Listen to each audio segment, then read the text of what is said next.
Shahpur degree college जो 2007 का अरबाब गुलाम रहीम जो दौर में हू पाण हिते आयो ऐं अनाउंस करे वियो हुयो जंहिं तंहिं टाइम 5.5 करोड़ बजट ही जेका हाणे 10.5 करोड़ रुपए ताईं पहुती आहे पर अॼु ताईं उहो अंडर प्रोसेस आहे। अञा ताईं उते क्लासिस स्टार्ट कया विया आहिनि पर न को उते बेंचूं न को डेस्कूं न को एस एन ई अहिड़ी का मंज़ूर कई वई आहे। एस एन ई मंज़ूर कई वई आहे, टीचर अनाउंस कया विया आहिनि त उहे सभु गर्ल्स डिग्री कॉलेज में पढ़ाइनि पिया। असांखे उन सां को इशू कोन्हे को, असांखे पंहिंजो मक़सदु जेको हासिलु करिणो आहे, असांखे पंहिंजो डिग्री कॉलेज हलाए ॾिनो वञे, उन जेके ज़रूरतूं उहे पूरियूं करायूं ॾिनियूं वञनि ऐं इन जो ज़िम्मेवार केरु आहे। जेको 5.5 करोड़ रुपए जी हिकिड़ी स्कीम ठहे थी उहा 10.5 करोड़ रुपए ते पहुचे थी, उन जो ज़िम्मेवार केरु आहे? ज़ारी उन जो ज़िम्मेवार उहो नाइल इदारो आहे जेको या वर्क्स एंड सर्विस डिपार्टमेंट आहे या एजुकेशन वर्क्स आहे या उहा गवर्नमेंट आहे जेका उन शइ खे फॉलो नथी वठे या उहे ज़िम्मेवार माण्हू जेके उन शइ खे न पिया पहुचाइनि।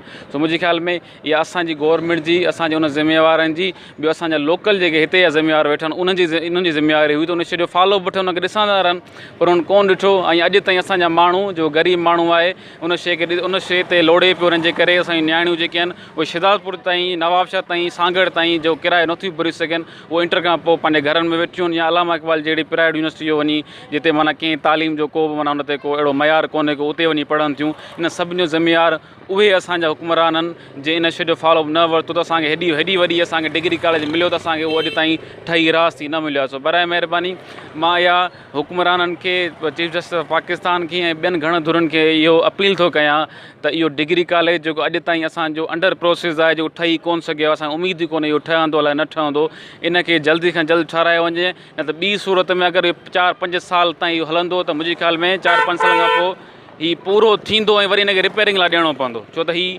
15 सालनि ताईं स्कीम जेका पहुचे थी, 15 साल जे हिकिड़ी शइ ठहे पई, असां वटि जेको रेशो इस्तेमालु थिए थो, असां वटि जेको मटीरियल इस्तेमालु थिए थो, उनजी कहिड़े क़िस्म जी जेका उहा मयार हूंदो आहे उन्हनि जो तव्हांखे पाण ई ख़बर आहे। सो बराए महिरबानी जल्द में जल्द इनखे पूरो कराए वञे, न त ॿी सूरत में तव्हांजे ठहण खां पोइ वरी रिपेयरिंग जे क़ाबिल रहंदो वञे। महिरबानी। शाहपुर चाकर डिग्री कॉलेज के 2007 का मंज़ूर थियल बिल्डिंग के अज 13 साल मुकम्मल थी चुका आहिनि, पर अञा ताईं भी अध भी बिल्डिंग मुकम्मल न थी चुकी आहे। शाहपुर चाकर जो असांजे जेके बच्चा आहिनि तालीम खां महरूम आहिनि ऐं हिन बिल्डिंग के 13 सालनि खां पोइ अञा बि असांखे नथो लॻे त ईंदड़ 5 सालनि में हीअ मुकम्मल थी सघे थी या न। 2 चकर सिंध हुकूमत जे तरफ़ां हिन जो बजट मंज़ूर कयो वियो आहे, पर असांखे नथो लॻे त उहा बिल्डिंग में उहो पैसो लॻो बि आहे या न, ऐं लॻे थो त असांजा कामोरा पंहिंजे पेट भरण में पूरा आहिनि, असांजा बच्चनि जे हुननि खे को अहसासु न आहे। असांजा हितां जा आम शहरी जेको नंढे तबके जो माण्हू आहे उहो शाहपुर चाकर खां नवाबशाह, शिदातपुर या सांगड़ में बच्चनि खे पढ़ाइनि था, उन्हनि जो वसाइल पूरा नथा थी सघनि, उन्हनि जो सिस्टम पूरो नथो थी सघे, इन जे करे तमामु परेशान आहिनि। ऐं ख़ुदारा असां सिंध हुकूमत खां ऐं वज़ीर आला सिंध, वज़ीर तालीम खां अर्ज़ु कयूं था ख़ुदारा असांजे हिन इदारे खे मुकम्मल कयो वञे ऐं जेतिरो जल्दी थी सघे असांजे बच्चनि जो मुस्तक़बिल जो ख़्यालु कयो वञे।